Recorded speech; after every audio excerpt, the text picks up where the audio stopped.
After the U.S. Civil War, the French historian Edouard de Laboulaye floated the idea of creating a large monument to honor the success of the United States in creating and maintaining a democracy. Almost 20 years later, after significant time in fundraising, design, and construction, the new statue was unveiled to the public in New York Harbor. Since then, the gift of France has become a symbol not just of New York, but of the United States, and has inspired other statues around the world. Learn more about the Statue of Liberty and how and why it was built on this episode of Everything Everywhere Daily.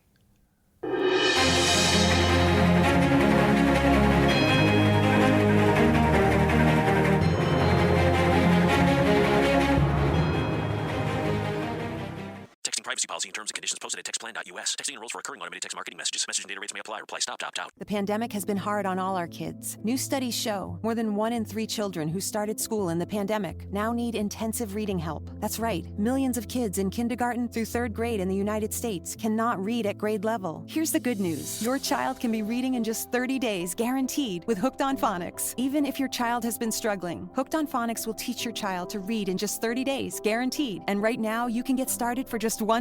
Text the word GRADE to 323232 right now. Hooked on Phonics is highly effective and incredibly fun, and everything can be done right from home and in less than 20 minutes a day. For more than 30 years, Hooked on Phonics has been the proven learn-to-read program that kids love to use. Text GRADE to 323232 and teach your child to read in just 30 days, guaranteed. Text GRADE to 323232 right now and get started for just $1. Text GRADE to 323232 now. Text GRADE to 323232. Do you have a hard time falling asleep? Then the Sleep Sounds podcast can help you sleep deeply all night long. Sleep Sounds has deeply relaxing meditation music and ambient sounds like ocean waves and crackling fires. All of our episodes are designed to help you relax and to fall asleep. So if you want to listen to a beautiful soundscape tonight, search for Sleep Sounds by Sleep Cove on Apple or Spotify and see how we're helping millions of people relax and sleep every night.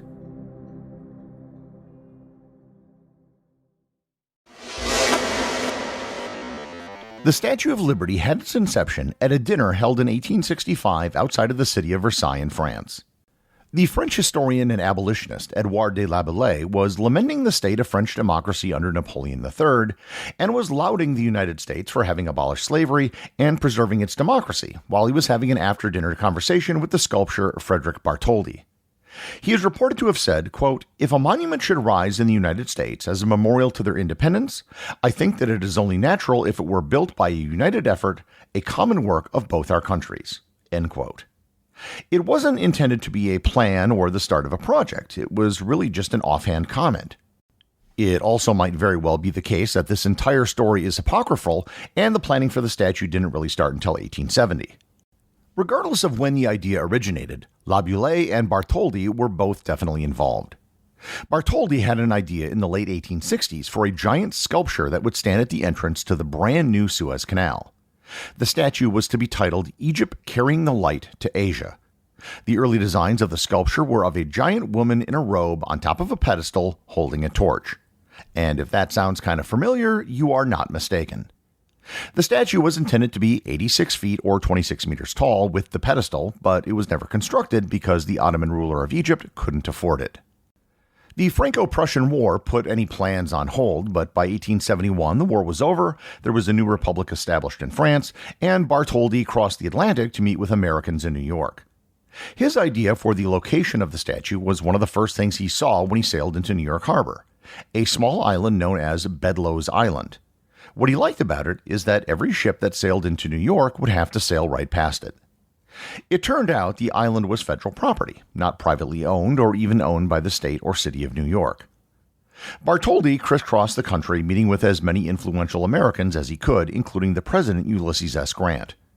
Grant promised him the use of Bedloe's Island for the statue, as it was originally intended for a permanent fort to defend New York Harbor, which was never built.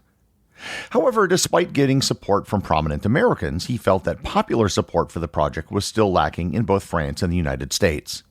So he sailed back to Europe to begin work on prototypes of the design. The biggest thing was how to embody the idea of American liberty and democracy. One of the traditional means of embodying a country was via a female avatar. In Britain, she's known as Britannia. In France, she's known as Marianne. In the United States, the female embodiment is often known as Columbia. However, there was another female who was used as the embodiment of liberty, and this was the Roman goddess Libertas. In ancient Rome, Libertas was the goddess who was worshipped by freed slaves and was also put on coins by Julius Caesar's assassins. The United States had frequently been using a female embodiment of liberty in its coins and artwork in the mid and late 19th century. So it was decided to create the statue with a female embodiment of liberty.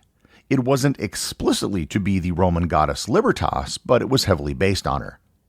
Many of the French depictions of liberty in the 19th century, such as Eugene Delacroix's famous painting Liberty Leading the People, showed her engaged in war. Bartholdi, however, explicitly did not want his representation of liberty to evoke a sense of war, so he placed her in a robe. Technically, what she's wearing is known as a stola, which was a garment worn by Roman women, which was the female equivalent of a toga. Again, the comparisons to the goddess Libertas are pretty clear. The other thing which all of his early prototypes had was Liberty holding a torch. After several years of improvements and changes to his design, in 1875 he finally went public with his project dubbed the Franco-American Union, and the statue was finally given a formal name, Liberty Enlightening the World, or as it's known in French, La Liberté éclairant le monde. Liberty Enlightening the World is the official name of the statue. The Statue of Liberty is just the colloquial name used to refer to it. The plan was that the statue would be a joint project between France and the United States. France would pay for and build the statue itself, and the United States would build the pedestal and provide the land. Reaction in France was generally positive towards the project, but not universally so. Tens of thousands of ordinary people around France chipped in. The French industrialist Eugène Secretan donated over half of the copper required for the statue. The first thing built was the arm holding the torch. The entire plan for the statue hadn't yet been finalized, but the torch was built first to promote the project. It was sent to New York, where it was displayed at the Centennial Exhibition in 1876, and after the event's completion, it was moved to Madison Square Park. Bartholdi traveled to the United States again to drum up support, most of which came from people in New York. On the last day of his administration, President Grant signed a law to accept the statue on behalf of the United States upon its completion. The very next day, the first day of the Rutherford B. Hayes administration, Bedloe's Island was formally accepted as the site of the statue. The head was unveiled at the 1878 World's Fair in Paris. Around this time, he hired an engineer by the name of Gustave Eiffel. Eiffel, whose name you probably recognize from the tower which bears his name, developed the internal iron structure which bore the load. The exterior skin of the statue was supported by the interior structure, which allowed the statue to move a bit in the wind and to expand and contract due to heat. The original plan prior to Eiffel was to create a rigid masonry structure on the inside. This design also allowed for the entire statue to be assembled in France, then disassembled in parts and shipped to New York. Assembly began in France in 1881, and by 1882 the statue was complete to the waist. The complete statue was unveiled in Paris on July 4, 1884. However, progress had stalled on the construction of the base back in New York. The Panic of 1873 had stalled fundraising for the statue and other projects like the Washington Monument.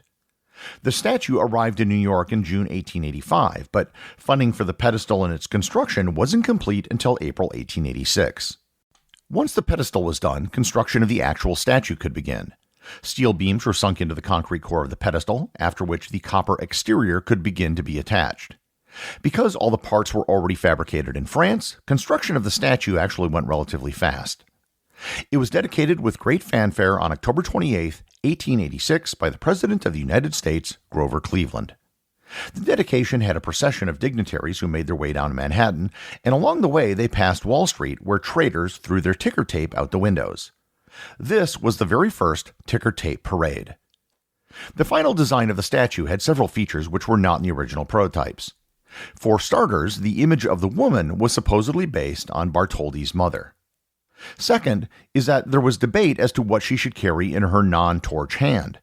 One idea was to have her carrying a broken chain to signify the end of slavery, but that was rejected as the Civil War was still considered to be a sensitive topic. In the final version, she's holding a tablet with the date, July 4th, 1776, in Roman numbers.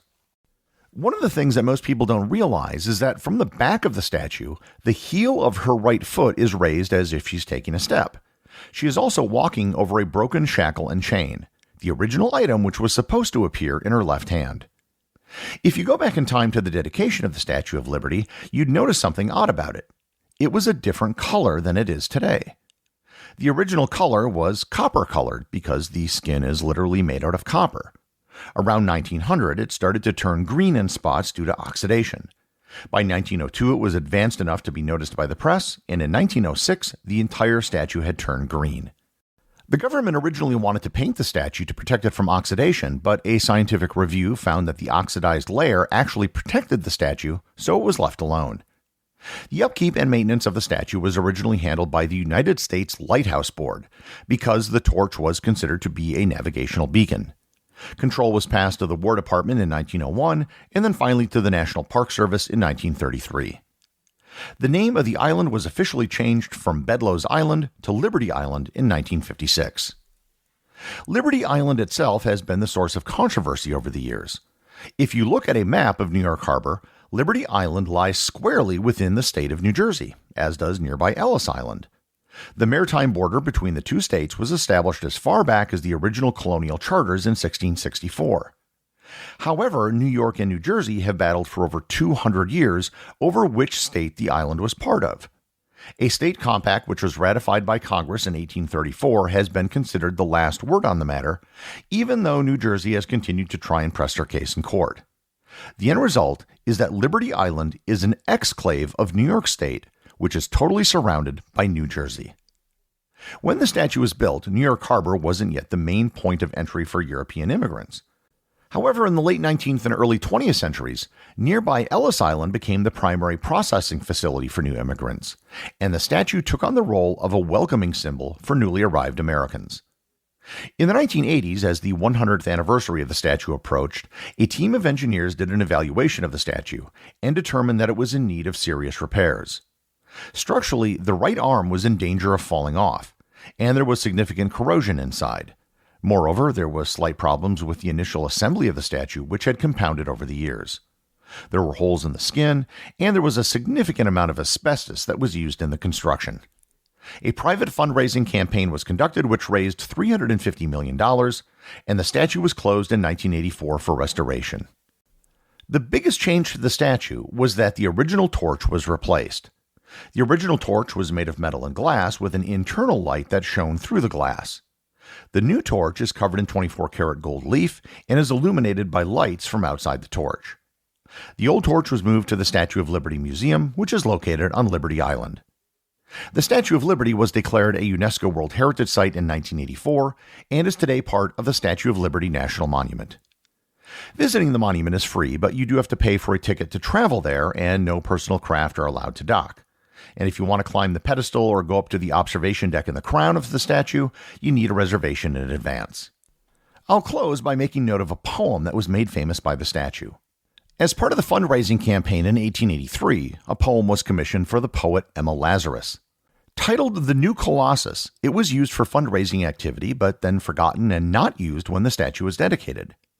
However, it was revived by local newspapers, and a bronze plaque with the poem was installed on the pedestal in 1906. Since then, the poem and its closing lines have come to define the statue. It reads, "Keep ancient lands your storied pomp," cries she with silent lips.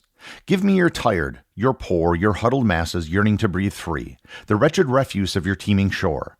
Send these, the homeless, tempest toast to me. I lift my lamp beside the golden door." The executive producer of Everything Everywhere Daily is Charles Daniel. The associate producers are Thor, Thomsen, and Peter Bennett.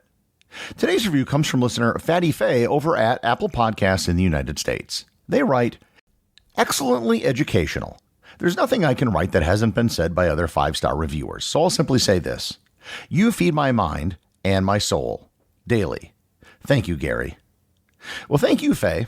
I've gotten many reviews regarding the educational content of the show, but this is the first which has addressed the spiritual. I may have to establish the Everything Everywhere Church just so I can perform wedding ceremonies in the future. Remember, if you leave a review or send me a boostagram, you too can have it read on the show.